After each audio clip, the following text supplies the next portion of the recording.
Hoy es 23 de febrero 2022. Muchachos, ustedes que están próximos a salir de sus universidades, de las facultades de Derecho como abogados, tú que estás recién egresado seguramente y estás ya queriendo ejercer tu profesión como abogado y penalista. Bueno, aquí voy a hacer pues un repaso documental de un caso que llevé en el 2006 de un comerciante de Fluver, frutas y verduras, de la Galería de Santa Elena, el señor Guido Valderrama Medinillo. Y es que pues no aparece acá en el canal porque primero que todo esto que van a ver ustedes en la pantalla, lo vamos a dividir en sesiones, 10 minutos por lo menos, porque fue un documental que me hizo Telepacífico y se conoce como La Ley de los Héroes, una transmisión que hacían acá los fines de semana. Capítulo 8 es el mío y pues llevaban casos emblemáticos de índole penal, y el mío pues tuve la suerte de que saliera al aire. Y entonces quiero aquí que revisemos algunos aspectos importantes para que usted los tenga en cuenta en su carrera profesional ahora que está iniciando en estas lides del derecho penal. Vamos a revisar aquí pues las falencias, las fortalezas y cómo puede usted enfocarse en una teoría del caso de un cliente que le llegue. No vamos aquí ahora a mirar nada del tema de una terminación anticipada, ni los preacuerdos, que ayer pues hice un video, pero va a ser publicado el próximo 25 de febrero sobre los preacuerdos, lo último de la Corte Suprema de Justicia en sede de casación penal. Y entonces vamos a iniciarlo así en estos 30 minuticos, vamos a dividir las sesiones y escuchemos. Entonces, permítame, yo les proyecto acá lo que está pues en YouTube, ustedes lo pueden revisar, pero vamos a ver.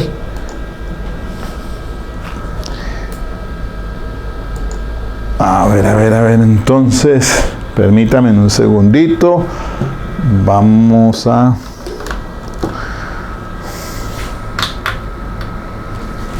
Power off.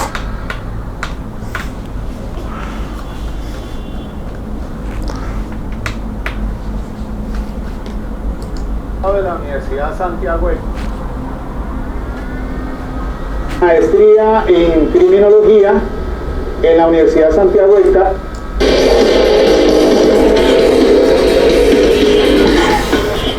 Mi nombre es Miguel José Escobar Jiménez. Soy abogado egresado de la Universidad Santiago de Cali en el año 1983. Hice maestría en Criminología en la Universidad Santiago de Cali, igualmente una especialización en Derecho Penal de la misma universidad. Uno de los casos más relevantes a comienzos del sistema penal acusatorio para el año 2006 fue el del señor Guido Valderrama, un caso en el que se les indicó por hurto calificado y agravado en un establecimiento comercial de Cali, el cual salió absuelto después de que se debatió en juicio las pruebas que demostraron su inocencia.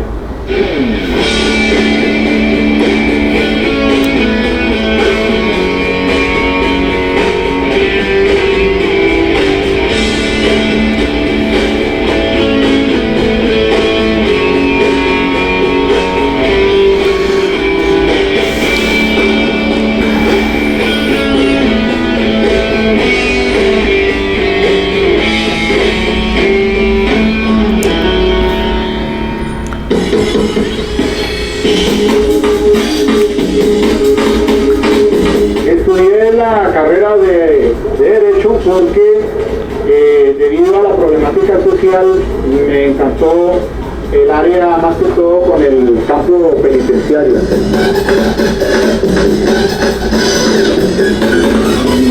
Había programas también televisivos que me daban a mí la inspiración, digamos, de estudiar más que todo el derecho penal, los casos de criminalística, y eso hizo que tuviera esa vocación sobre toda esa área del derecho especialmente. Me inspiraba realmente pues que se hacía justicia, que era pues que los jueces eran representativos de los casos en audiencia pública, y eso me hacía pues llamar la atención para asistir a esas audiencias. Iba como estudiante de derecho en las diferentes audiencias, casos que se presentaron aquí en Cali como el del Diners. La noche del 3 de diciembre de 1984 en el edificio del Diners Club fueron asesinadas 11 personas y 5 más resultaron heridas. Los asesinatos fueron cometidos con pistola y con cuchillos, y 2 de los 3 criminales fueron atrapados y condenados a 30 años de prisión. Se concluyó que el móvil fue el hurto y cierto deseo de venganza, ya que uno de los asesinos había trabajado como vigilante en el edificio y fue compañero de las víctimas. Eso fue un impacto social y pues me hizo estudiar y reflexionar acerca del delincuente y del delito. Por eso fue que estudié, además de la abogacía, criminología, que era lo que existía en la Universidad de Santiago, y posteriormente cuando se abrieron las especializaciones en Derecho Penal.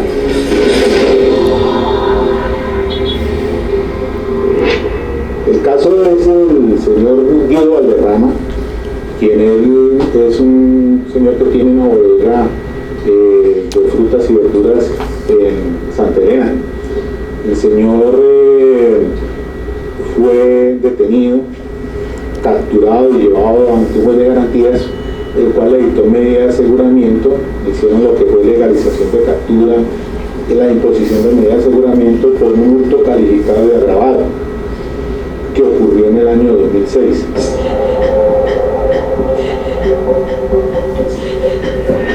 Antes de que pasara eso, la vida mía era normal como comerciante bien. Tenía mis tases, vivía bien,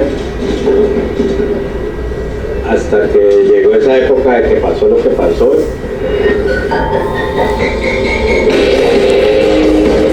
Sucede que en el establecimiento de Cocorico, del barrio Pampalinda, para un domingo del año 2006, habían llegado varios sujetos amenazando con armas, intimidando a los presentes, incluso pues, la cajera y los que estaban allí en el establecimiento, apoderándose de las pertenencias que estaban en una caja fuerte.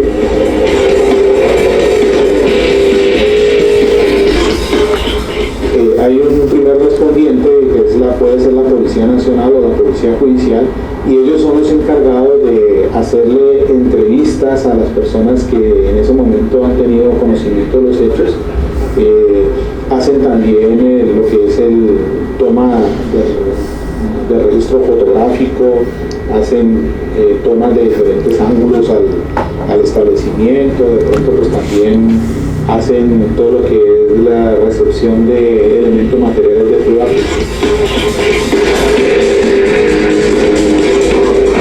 Una de las meseras señaló a una persona que había desembocado y había bajado la caja fuerte y al hombro se le había llevado el establecimiento con las pertenencias que tenían allí. Entonces hacen un retrato hablado de la persona. La fiscalía, con base en ese retrato hablado, ellos solicitan una orden de captura. Entonces se tiene que pedir ante un juez de garantías. El juez de garantías es el que ordena la captura.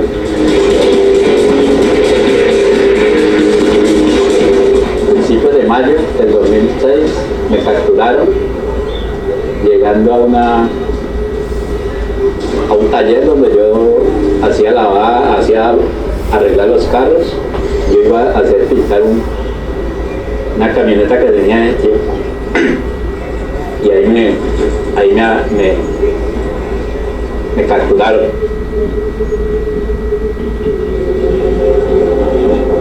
Lo que pasa es que aquí en el caso de Guido Valderrama, el señor tenía de su propiedad un taxi. Entonces él tenía un conductor para ese taxi. Lamentablemente el conductor del vehículo del taxi resulta involucrado también en unos hechos delincuenciales, y entonces cuando le están haciendo pues, lo que se conoce como una inteligencia encubierta, le están haciendo pues, un rastreo a esa persona. Entonces el taxista le está haciendo la entrega diaria a mi cliente, que era el señor Guido Valderrama, y allí entonces cuando le están haciendo entrega es que queda fotografiado o registrado en cámara, y entonces hacen una relación del retrato hablado, y entonces les parece que el señor Guido Valderrama coincidía con el que tenía el caso del Cocorico.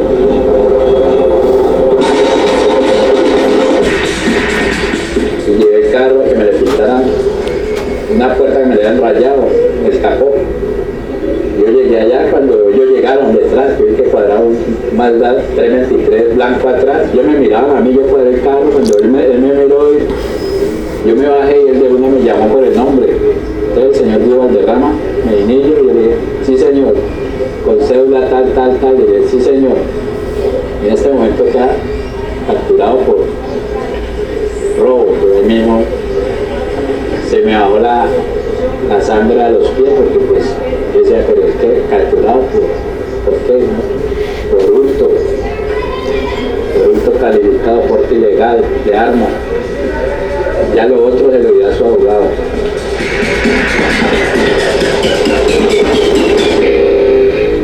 Ahí empezó toda la vinculación del proceso penal en contra del señor.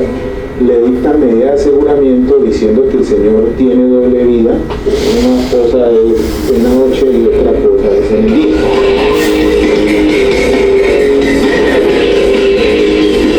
Antes de que me llegaran acá en la fiscalía de primera audiencia, me mandaron para la inspección de aquí, que queda aquí abajo. Ahí me mandaron, yo estuve casi 8 días ahí, durmiendo de lo lindo. Eso no había sino ratones, cucarachas, de todo ahí durmiendo. Así, 8 días ahí. Pues ahí lo bueno es que yo veía a mi mujer todos los días y a mis hijas, pues un hueco los veía, me traían la comida todos los días.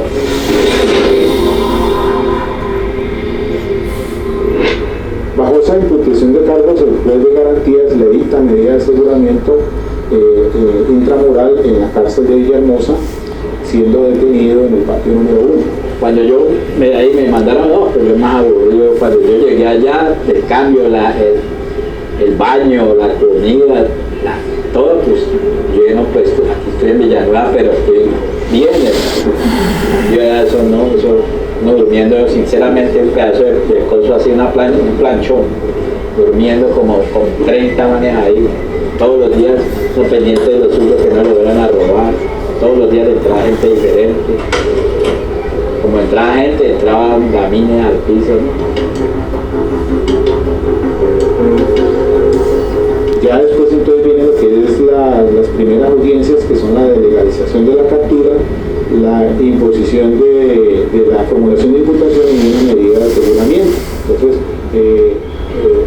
aquí normalmente se le dicta medida de aseguramiento preventivamente a una persona, pero no quiere decir que sea responsable, porque se presume la inocencia de la persona hasta que no sea declarado judicialmente responsable.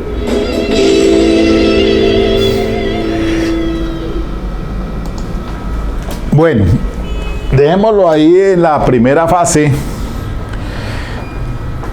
Este caso bien interesante porque pues cuando los familiares me contactan a mí, él ya estaba detenido en el patio de Villanueva, como dice.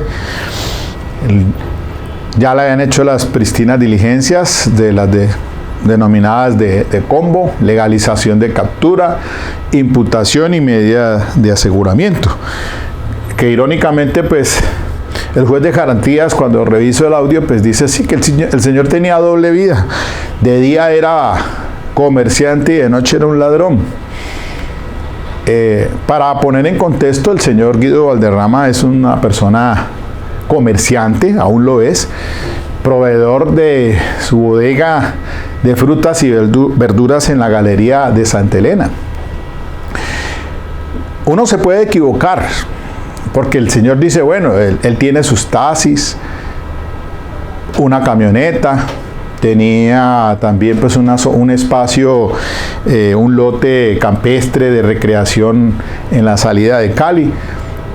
Pero la gente dice, no, pues mírelo, el señor tiene plata, es que está haciendo cosas mal habidas. Eso siempre es el prejuzgamiento que se tiene. Incluso, desafortunadamente, algunos colegas, pues como en este caso, de pronto, porque él tuvo inicialmente varios abogados, hasta cuando llegué y le asumí la defensa, pues le decían era que se allanara los cargos y que negociara una pena, un preacuerdo. En ese entonces pues, estaba iniciándose el sistema penal acusatorio, 2006. Eso de hecho ocurre en 2006. Es decir, yo estrené sistema penal acusatorio con el señor Guido Valderrama. Pues cuando viene a mi oficina aquí y la familia y me dice, no, pues es que el señor Guido Valderrama tiene un problema de salud porque tiene doble hernia. El señor para el día de los hechos se encontraba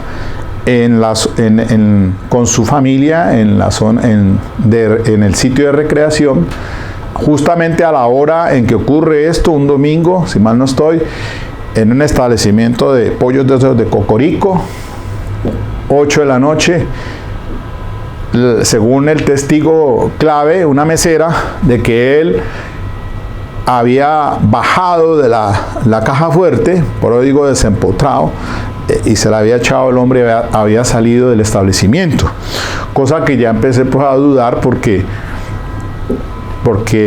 pues cómo en esas condiciones físicas podía hacerlo. Este caso lo tuve yo, tuve como fiscal hasta una compañera de la misma universidad y pues también lo mismo que le dicen a uno a veces los fiscales, no, decirle que se allane y le buscamos una reducción de pena. Digo, pero no, si el señor les decía claramente a los abogados inicialmente que él no tenía nada que ver en eso, ¿cómo va a aceptar cargos en esas condiciones? Entonces, revisado esos puntos para desvirtuar la presunción de inocencia, pues yo dije, tengo una teoría del caso. El señor Guido Valderrama, como lo dice allí, él tiene unos taxis y uno de los empleados, o sea, uno de los conductores, pues sí tuvo un problema también de índole legal, porque la fiscalía le imputó unos cargos cuando le estaban haciendo el seguimiento al señor de encubierto, pues a la entrega del producido del taxi es que le toman fotografías a Guido Valderrama y junto con ese retrato hablado de la mesera, pues dicen aquí tenemos al autor material del latrocinio, del hurto en el establecimiento de Cocorico. Y es cuando entonces solicitan la orden de captura, el juez la da y es capturado, como dice él, se le vino pues la sangre al piso, claro, cuando le dicen a usted que ha detenido por robo, dice él, pues hurto, y que lo demás se lo dirá al abogado. Se va en esas circunstancias, irse detenido inicialmente a una estación de policía, que desafortunadamente eso todavía sigue siendo la gran problemática, se mantiene, porque las estaciones de policía que no cumplen con las funciones sino pues transitorias, las 36 horas para ponerlo a disposición de un juez de garantías, pero terminan siendo centros de reclusión transitorio con personal policial que ni siquiera tiene la función del IMPEC. Por eso cuando fui juez de instrucción penal militar aquí en Cali, les digo, hace un buen tiempo atrás, las estaciones de policía estaban rebasadas de personal también detenido. Y eso todavía se mantiene. Estoy hablándole de hace unos 20 años atrás. Incluso acondicionaron la estación del ferrocarril aquí como centro de reclusión, con personal del INPE incluso. No existía todavía la cárcel de Jamundí. Hoy existe, pero igual tiene hacinamiento como lo tiene la cárcel de Villahermosa, que de Hermosa no tiene sino el título, antes Villanueva. Una cárcel que supera la capacidad para personal para 2.000 reclusos y va en los 5.000 o más. Lo mismo el establecimiento carcelario Herón, creo, o pues la cárcel de Jamundí, más concretamente, en la misma situación. Entonces, con todos los contratiempos, como dice, apenas pudiendo ver a la familia por un hueco, conviviendo ahí en un patio, en circunstancias que atentan contra la dignidad humana. Cuando ya es enviado a la cárcel, al patio número 1, pues bueno, al menos allá, pues está sujeto al resguardo del establecimiento carcelario y bajo la vigilancia del INPEC con todas las garantías. Ahora sí, pues visita de abogados, visita de la familia, alimentación, sitio, entre comillas, pues, porque ustedes saben cuáles las circunstancias que se vive al interior de un centro carcelario. Así fue entonces que dije yo, bueno, pues vámonos entonces a la acusación, a la preparatoria y al juicio oral. Yo, pues, preparé la defensa para el señor. Dije, bueno, pues aquí toca contactar al médico tratante, al médico, y efectivamente fui y lo busqué. Con su historia clínica, el señor tenía 2 hernias, una inguinal y otra hernia, pues que no le permitían alzar con peso pesado. Lo primero, me voy hasta también al sitio de recreación. Es un lote casa que se tiene en las afueras de Cali, casi ya a la salida para el Cauca. Es como una especie de condominio. Ahí cada uno tiene 200 metros y se han hecho en la casa y bueno, un espacio de recreación. Ahí efectivamente encuentro también un testigo para llevar a juicio oral, a fin de que dijera pues que efectivamente el día de los hechos y a la hora en que ocurrieron estaba con su familia, con su esposa, con sus hijas allá todavía ese día que habían tenido pues una actividad social ahí, familiar. Eso era un argumento potencial de la defensa para desvirtuar la presunción de inocencia. Una persona no puede tener el don de la ubicuidad. Fuera de eso, ¿cómo va una persona a cargarse una caja fuerte si está herniado? Eso ya por lo menos me alimentaba a mí la teoría para armar la defensa. ¿Qué más también entonces se pudo conseguir? Pues bueno, como se hablaba de un retrato hablado, la mesera del establecimiento de Cocorico dio ahí unas características del posible autor, y con eso fue que entonces se dieron las bases para que el juez de control de garantías pues expidiera la orden de captura, y se legalizó ante un juez de garantías también. Entonces me di a la tarea de tratar de ubicar a la testigo potencial, pero realmente no me fue posible para, pues, por lo menos tomarle una entrevista y decir pues cuáles eran en qué se había fundamentado, circunstancias de tiempo, modo y lugar, porque si eran horas de la noche, para establecer si tenía una buena iluminación el sector, el lugar, si ella podía y estaba en capacidad de reconocer a la persona o no. Afortunadamente esa testigo fue a juicio y la llevó fue la fiscalía, y ustedes van a ver entonces más adelante qué fue lo que dijo allá en juicio oral.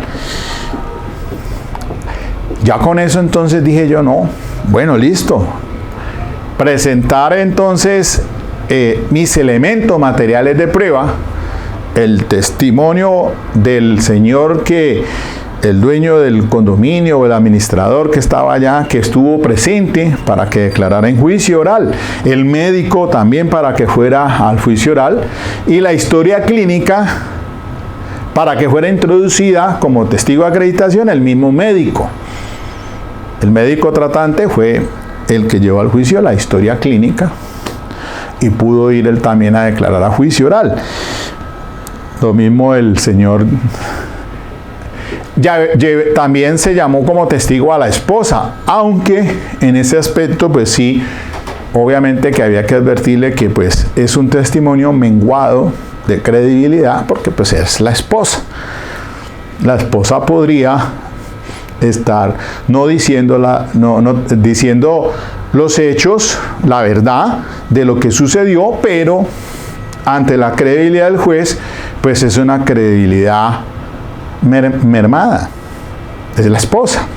Tiene más, pues, usted sabe que uno tiene el derecho de no autoincriminación, y los familiares pues no están a la obligación de declarar en contra de su pariente, pero que pues para el análisis del criterio de la juez, esta era una juez, la juez 10ª penal del circuito de Cali, para tomar ese testimonio pues me resultaba un tanto pues difícil, pero ya tenía otro testigo, el del administrador o el señor que estuvo presente allá en la finca, que él pues sí, no tenía nada que ver, no era pariente, y sustancialmente el médico para mí era fundamental. Entonces, eso era lo que había para ir a juicio oral. La fiscalía no tenía nada más que ese testimonio de la mesera, nada más, absolutamente nada. Creo que no había ni cámaras de vigilancia, no existieron, no, la fiscalía no llevó ninguna cámara, de pronto reproducir ahí para mirar a ver si las personas, alguno de esos coincidía con mi prohijado, porque el señor Guido Valderrama estuvo detenido hasta el juicio oral,